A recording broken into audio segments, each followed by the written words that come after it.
So attributes and querying. So far what we did in this class is we talked about some fairly important software independent fundamentals of GIS. We spent quite a bit of time talking about what are points, lines, and polygons, rasters, vectors, how do you create data in a very generic sense, where does the data come from, right? Projections, transformations, and metadata, and a couple of things like that. A lot of housekeeping, GIS, and very important topics.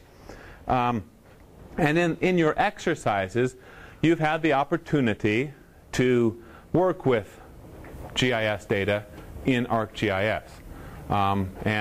You've worked with all the points, lines, polygons, shapefiles, geodatabases, all this kind of stuff. But what we haven't done is we really haven't started asking questions of the GIS.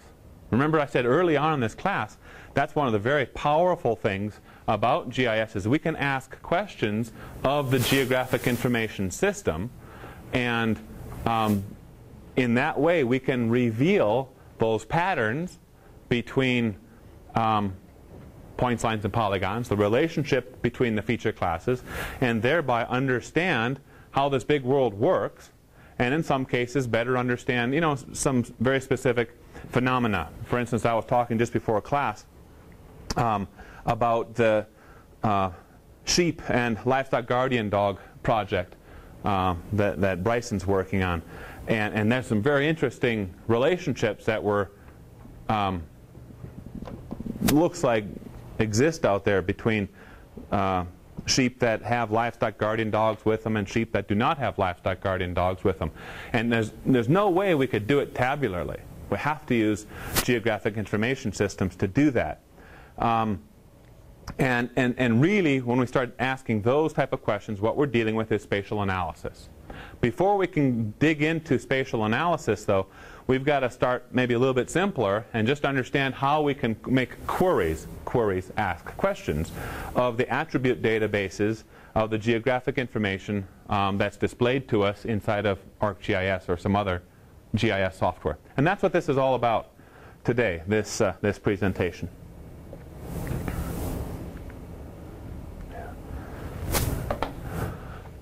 Okay. So working with database tables. The database tables represent that I component of GIS. It's the information component.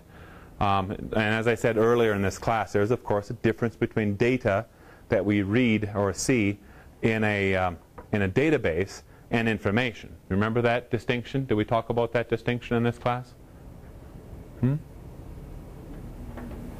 No? Now, didn't we do that? Didn't we talk about the distinction between data, information, and knowledge? No? Well, yeah, right, you're in a couple of my classes. Okay, so... Information as a human component? Yeah, there you go. See, we did cover it. Yeah. Yeah, information has a human component. So what it is, data is just what's stored in a database. Okay? Letters and numbers and so on and so forth. Information has this human component, which means someone's got to read that, look at it, and understand it. Once that data has been understood by a person, it's information. That's why it's GIS, Geographic Information Systems, and not GDS. Because early on, the people who were designing and thinking about geographic information systems realized the important role that people play in this system. Okay, it's not just computers doing all this sort of stuff. It has to be information for GIS to be a true decision support tool. Okay? So when we work with our database tables, this really represents that I component of GIS. We're going to discuss database tables and how to put data into them. You'll see that as part of the exercise today as well. We'll also talk about how to ask questions of our GIS and how to get data back out that will ultimately become more information for us and hopefully become knowledge for us. What is a database? Brainstorm. What's a database? Storing center for a bunch of data? Okay, sure. Yeah, that's fine. In very generic sense, there's nothing wrong with that. Yeah, go ahead. It's usually kept on a computer or on the server. It should have security measures imposed upon it so that nobody, is not supposed to access the data or change the data. If you do that, Right. It contains many forms of data. Yeah, that's good. I mean, we got a real overview sense, and now you're getting into some real specifics of sitting them on a server and security issues and all this good stuff.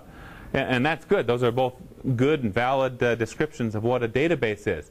And I think behind both of your definitions or descriptions, there's this unsaid or unmentioned fact that we use some sort of software.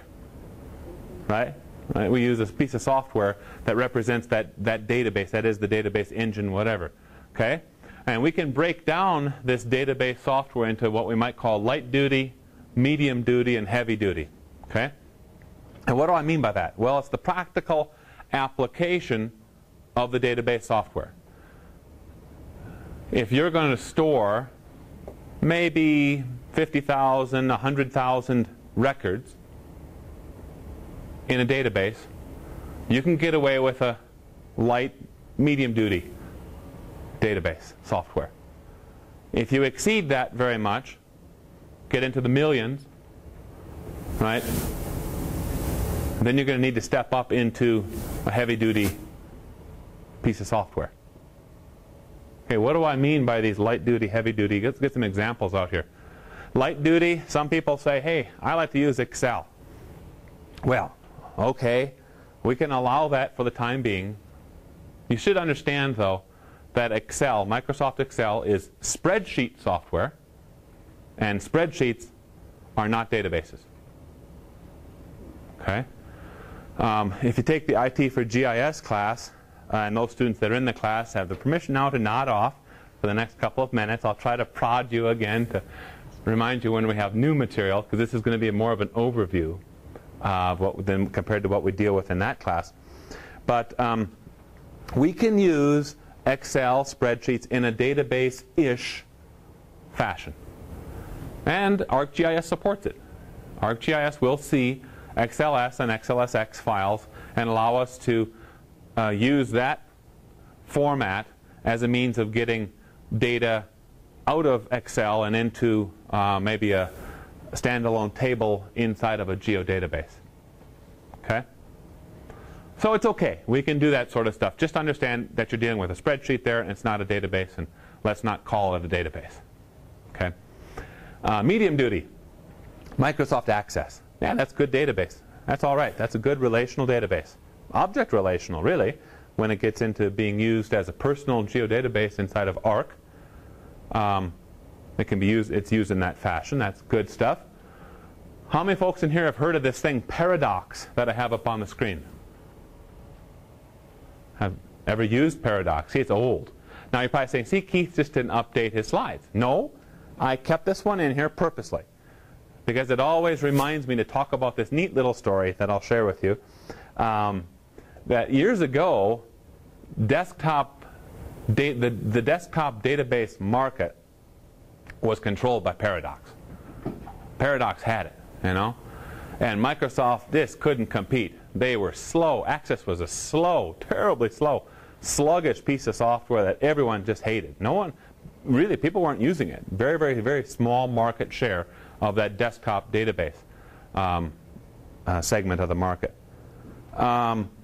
And then Paradox had this very, very good lead developer, and Microsoft hired that person. And then in a matter of months, I kid you not, the new version, the JET database engine was born. Access blew away Paradox, and the market has not been the same since. Right? Just an enormous change when one person moved over from one company to another. And of course, with the marketing might of Microsoft, Access has ruled it. You don't even hear of Paradox, do you? You don't even hear of it. Yeah. Another interesting thing that literally just happened over lunch is I got a release. I received a release from from Esri describing 10.1, ArcGIS 10.1, and how it's going to change from what 10.0 is. And one of the changes is that for ArcGIS Server, for IT for GIS students, you're going to use a lot more ArcGIS Server type of stuff. ArcGIS Server will no longer support personal geodatabases on Microsoft Access. It's going to have to be file-based geodatabase or ArcSDE personal geodatabase built on SQL Server, or the big boys, the ArcSDE professional. So that's very interesting. I'm surprised that they took that route. It'll still be supported, as you're going to be using it this week. Again, it'll still be supported for desktop. But if you want to take a desktop application and move it into a server environment and serve it out on the web, right, it cannot stay in a personal geodatabase anymore. So that's brand spanking new news, and you guys got it. That's pretty cool. Huh? That's pretty cool. Heavy duty, the heavy hitters. Oracle, Sybase, IBM DB2, that's what we use here. Microsoft SQL Server and SQL Server Express. Well, SQL Server Express kind of falls more in the realm of medium duty, but SQL Server certainly is a heavy hitter. The other one that I don't have a little logo up here for is the PostgreSQL or PostGRE SQL. That's a very, very large RDBMS, object relational database, actually. It's the one that's behind the Amazon cloud. I was telling the IT for GIS students earlier. So it's no slouch, big piece of software. Okay? How many people have heard of any of these heavy hitters, or perhaps used them? You? Couple? I heard. Is that Larry? Yes. Yeah, great. Which one do you use SQL Server? We did, yes. Yeah, what Is that Sybase? Okay. Sybase, Formix, Oracle, DB2. Okay, great. Yeah, you got the experience with all those. That's excellent. All right. Our DBMS structure, let's talk about that. So here we've already talked about the database software itself. Now, and of course, all different sorts of software. Now let's talk about some commonalities in structure of our DBMSs. Generically, this is what we have. We have a database symbolized typically as this canister, and within that database we'll have numerous tables, table 1, 2, 3, whatever. And usually we'll have relationships between maybe table 1 and table 3 or something like that. Hence, it's called a relational database, okay? Because you have relationships between the individual tables that are stored inside of the database. When we construct a table, we use, and here's some terminology for you, rows, okay, that's kind of the spreadsheet term. Inside of a database, we can call those records or entities. Those are both valid database RDBMS terms. And then we have columns, kind of the spreadsheet term, database terms, fields, or attributes. And the way they go together is records and fields, entities, and attributes. It's just kind of a nuance, or whatever you want to say, of the profession. Records and fields, fields and records, entities and attributes. I've never heard people talk about entities and fields. Okay, it's just, just the terminology. So you kind of get used to that as you're reading things. They are synonymous. Those in each of those parts here. Rows, records, entities, synonyms. Columns, fields, attributes, synonyms. Okay?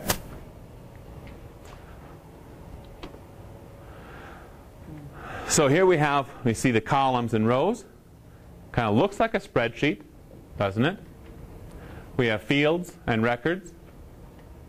And then at the intersection of a column and a row, we have this cyan blue box, cell, and I have the word value in there.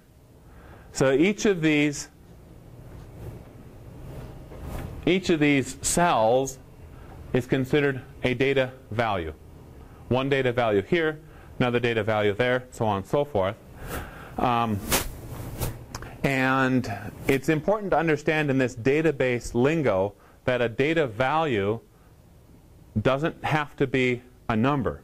A lot of people see the word value, they think numeric values. Well, that term, data value, can be text, it can be numbers, it can be date, it can be currency, whatever. Okay? It's just the term, data value. The data types for the data values, we talked a little bit about this earlier when we talked about pixel depths. Remember that? Bit depth. Some of the same terms are going to apply or reappear here. We have to identify in a database table, we have to identify the data type for each column of data. So for each attribute or each field. We have to specify that. And here is just an example. There are more, there's variations of these data types that are available to you in specific software. DB2, for instance, has some more specific data types that are available to you. But these are kind of the generic data types that we have available to us in any database. We have short integers. Okay, that's each data value will occupy 2 bytes on the hard drive.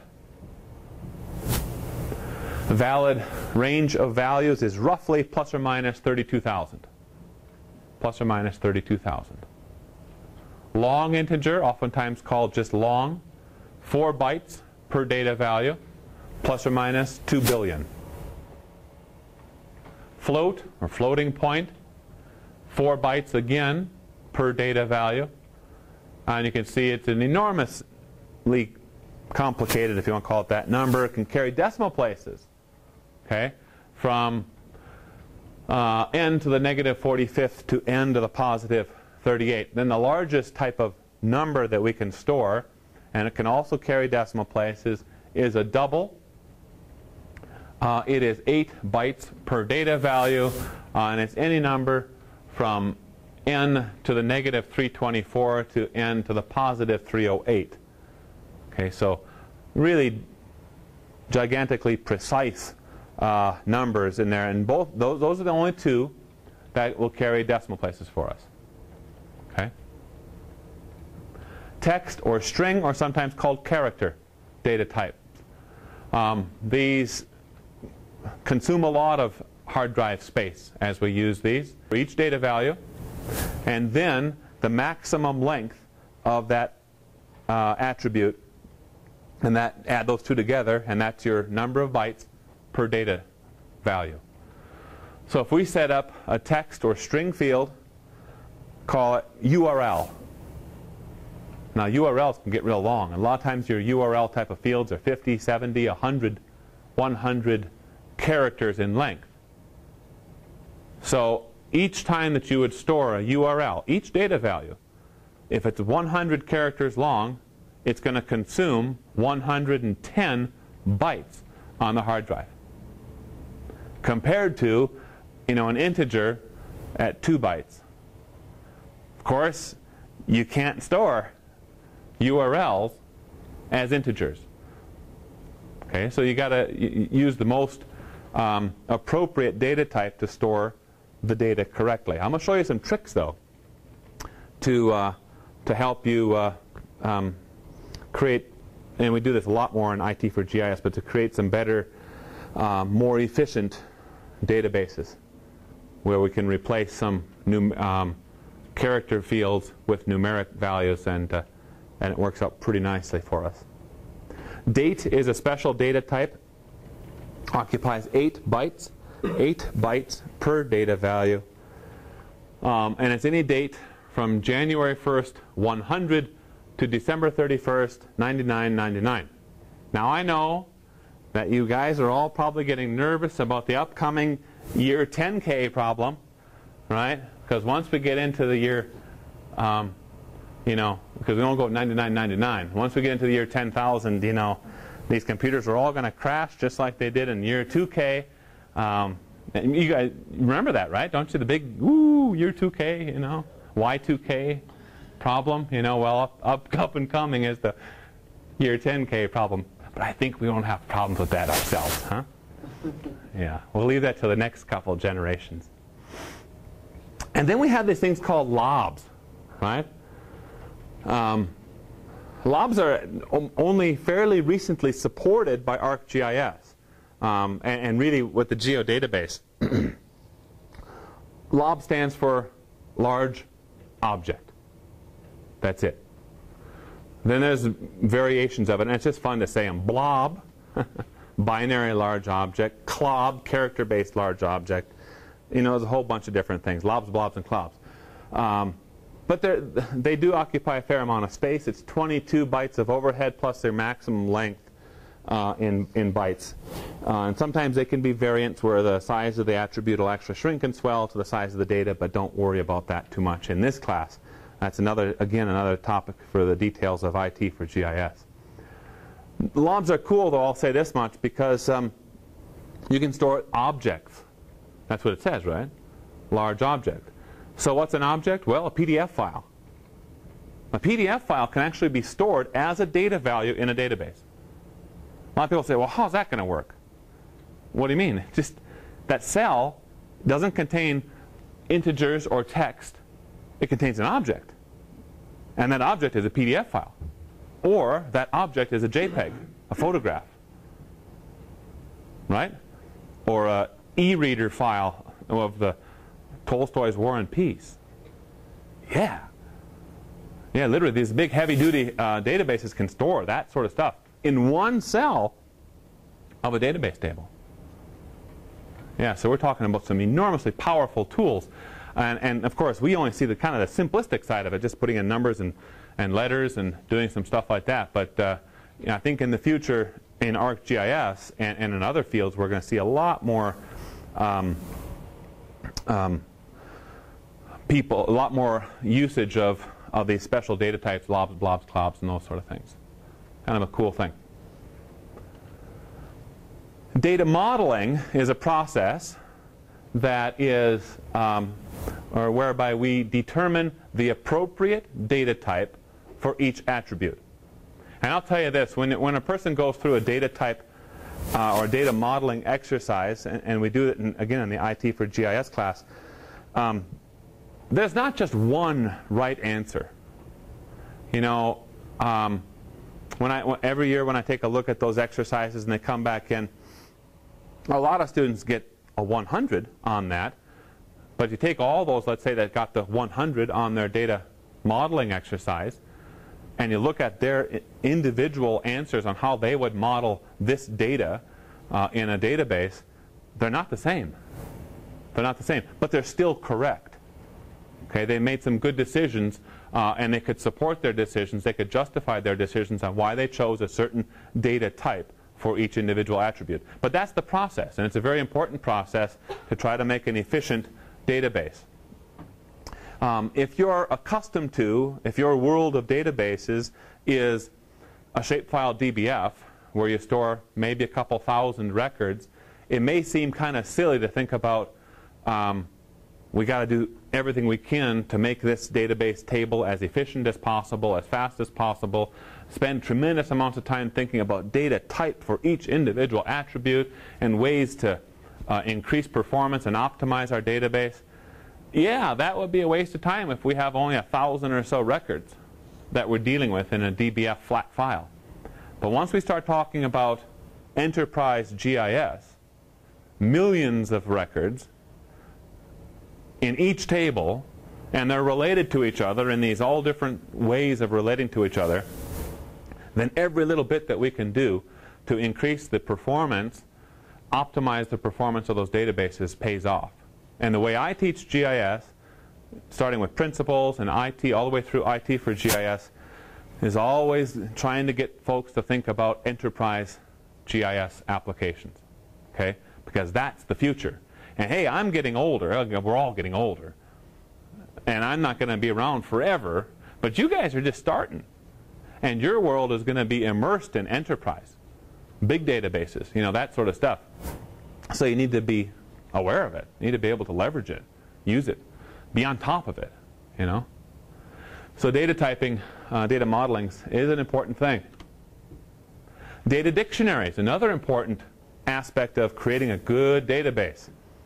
And that is, a database dictionary is where you clearly define what will be stored within each attribute and what those data, or what these data, describe. For instance, when you're writing your data dictionary, think about answering, how were the data values collected? Was there a questionnaire that was sent out?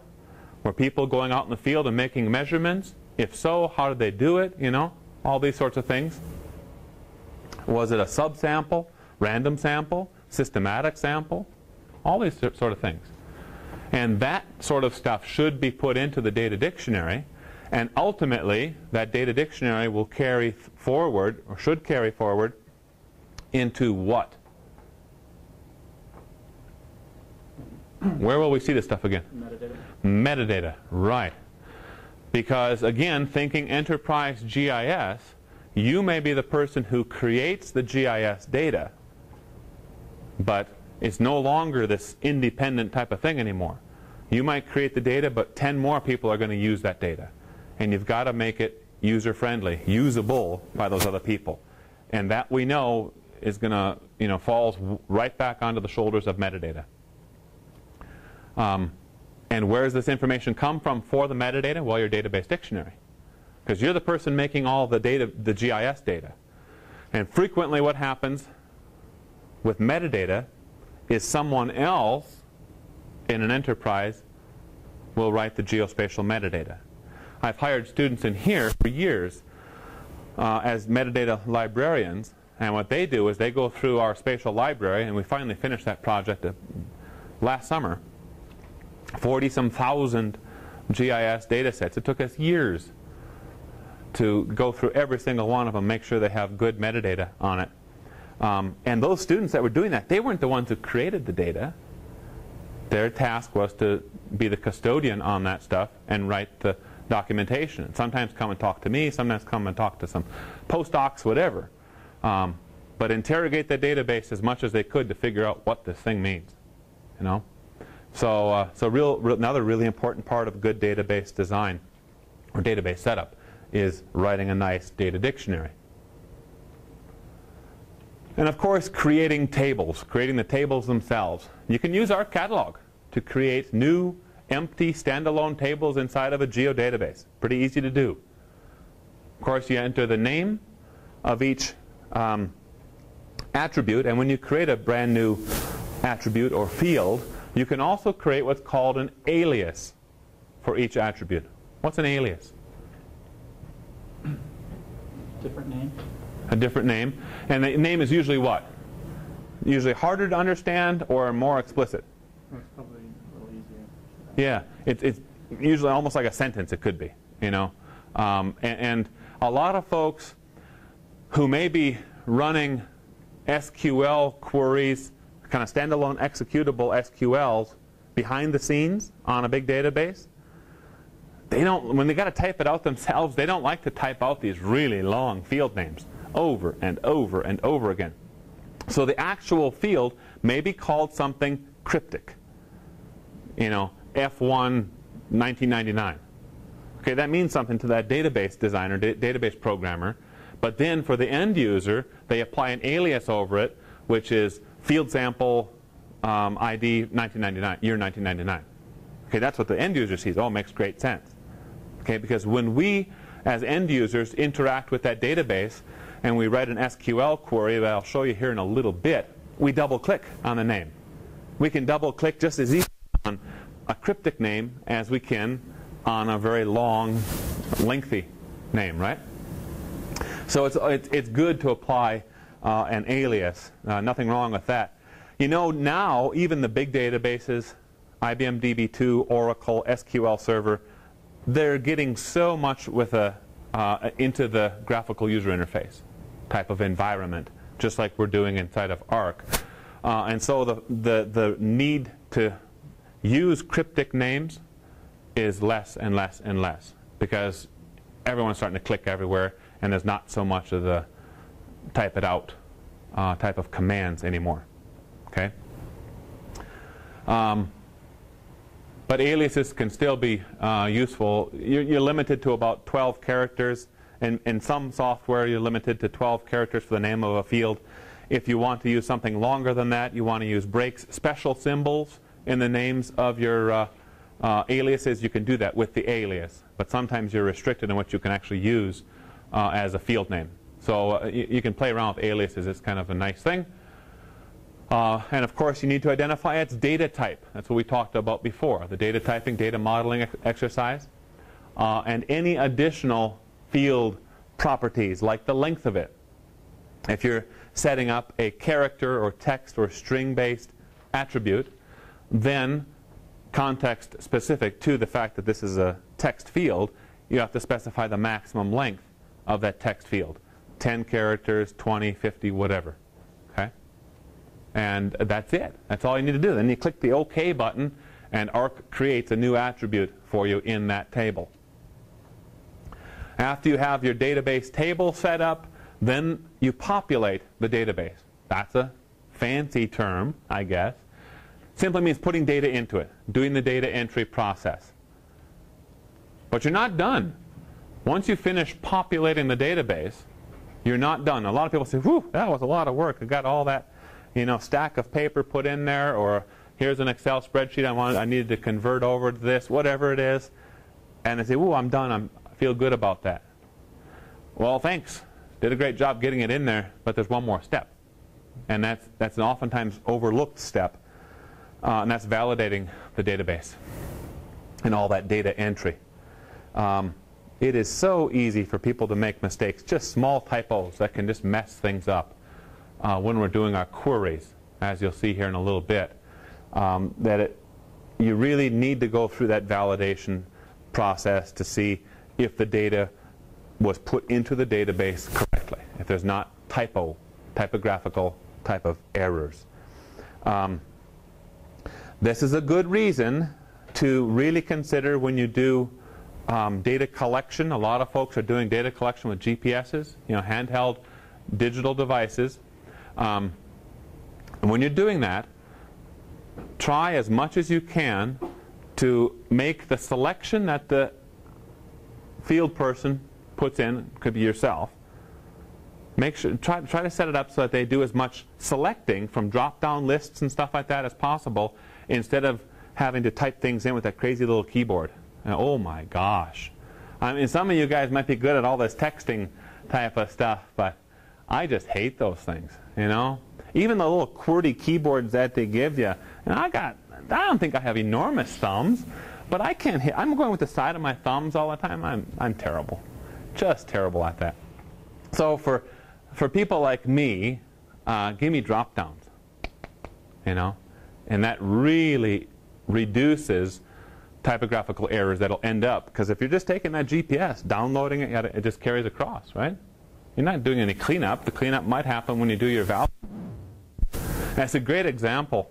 We got some data from Yellowstone some years ago. This neat stuff that we could use in the class.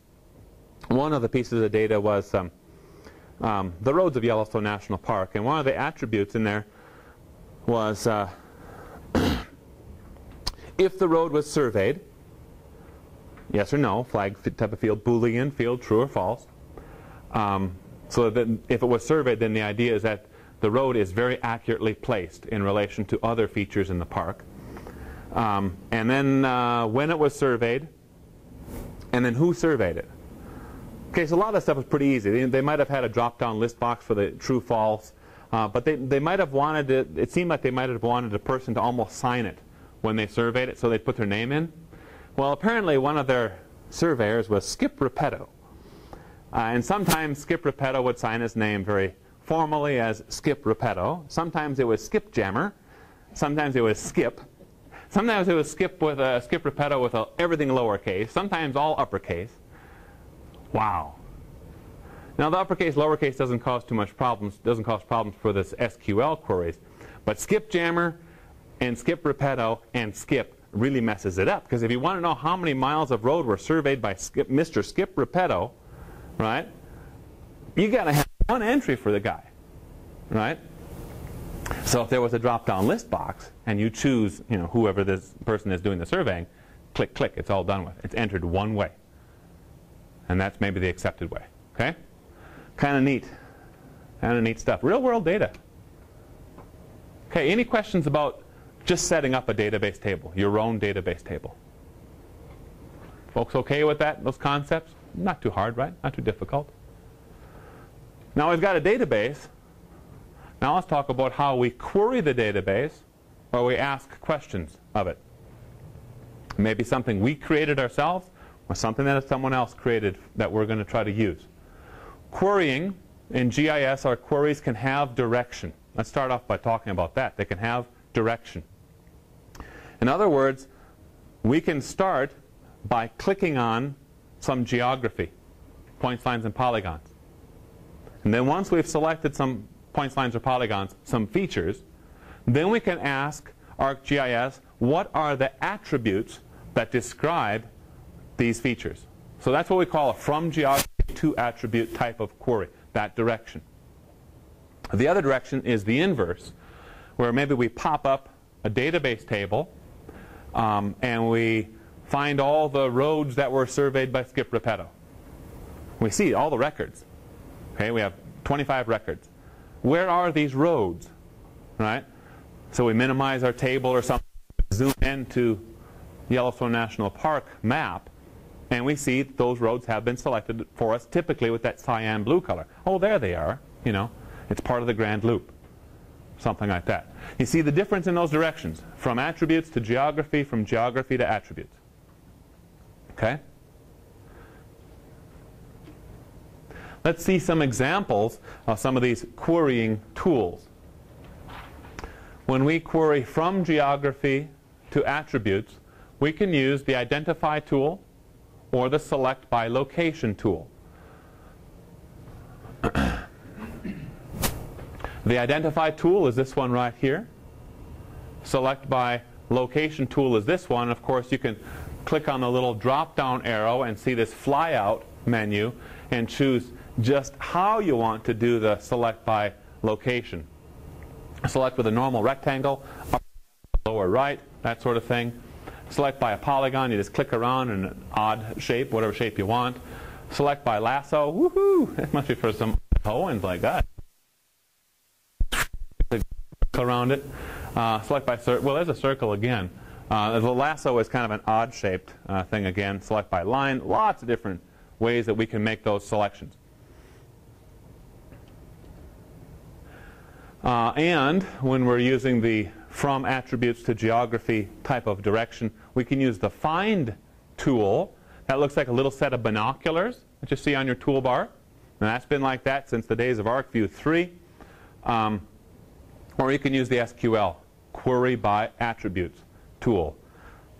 Okay, and that's where we're going to spend the rest of our time today. SQL. Okay, that's again the Query by Select by Attribute tool. And this is the most powerful and yet most complex tool available to us in Arc.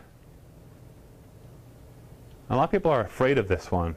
But boy, it's so powerful. A lot of times I just default to that and get what I need, and don't do a whole lot of other simpler ones.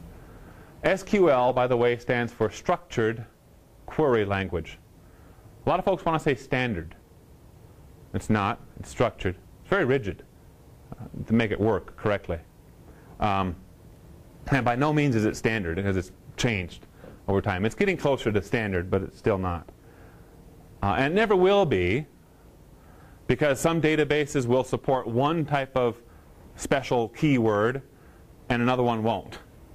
Okay, so it'll never be 100% standard, but it will always be structured and structured query language. Okay. It's actually a simple language compared to Visual Basic or Visual Studio.net and those sorts of languages. And of course, it's used only to query ODBC compliant and to retrieve data. Okay? How many folks know, does anyone know what ODBC is? Larry? Yeah, Open Database Connectivity. Yeah, Open Database Connectivity. I knew Larry knew it because we talked about ODBC earlier today. So that's what it is. And of course, we need to have the databases need to be ODBC compliant if we're going to query them with SQL or be fully queryable. with SQL. Years ago, that was a major deal because there were databases out there that were not ODBC compliant. They have subsequently fallen by the wayside, and pretty much everything we have out there is ODBC compliant. I cannot think of anything off the top of my head that's not ODBC compliant or something that we cannot hit with a SQL right now.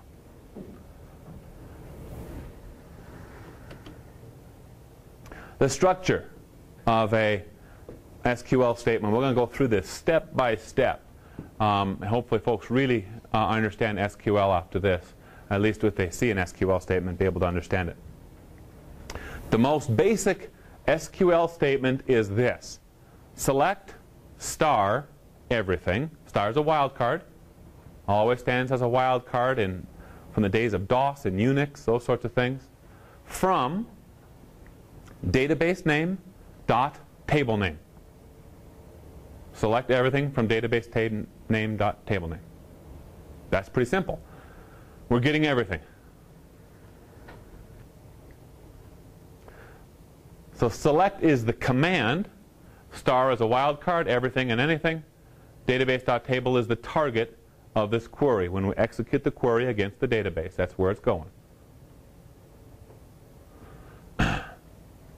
Now that previous generic SQL statement selected everything from a table. How do we select only a portion of something from a table? Because if you have a table with 1,000,000 records in it, you select the whole thing, you still have 1,000,000 records.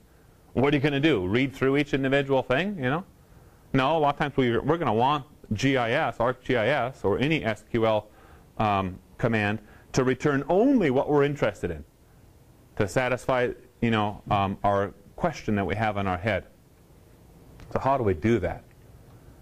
We use what's called the where clause. The where clause. No, not this kind of clause, or this kind of clause. Right? I'm trying to make SQL as fun as I possibly can. You know, I know it's right after lunch. So where clause is a conditional operator. Call it a conditional operator. For example, select as our command star from database.table where city name equals Pocatello. You see, it's a conditional operator. Something has to be met. Some criteria or criterion has to be met before any record to be selected and shown to us. So maybe this is a feature class of the municipalities of Idaho. Okay? And inside of this feature class, I think this is the one we actually have stored out on our SDE. Inside of this, of course, we have the city name for each point. Each municipality is represented as a point in what is officially considered city center. And other information that's inside of that database table is the county in which each city resides, falls, and also which region of the state to. Okay? Okay, it just gives you a little overview of what this table, what this geospatial data is. Some types of conditional operators we can work with are, first of all, simple, as in the previous example, where city name equals Pocatello. But let's say we want to select and then to work with the records describing Pocatello and Blackfoot. What we could do is we could select and work with them individually using two simple conditional operators. We would do city name equals Pocatello, do whatever we want to do on that, whatever information we wanted to gather from it. Then we would clear that selection. Then we'd do another SQL, city name, where city name equals Blackfoot, and do the same type of process there. Sounds like twice as much work, doesn't it? And it is. No reason to have to do that twice. Or we can use this compound of complex expressions combining two or more single expressions together using either, and, or. So in our little example there, where I want to select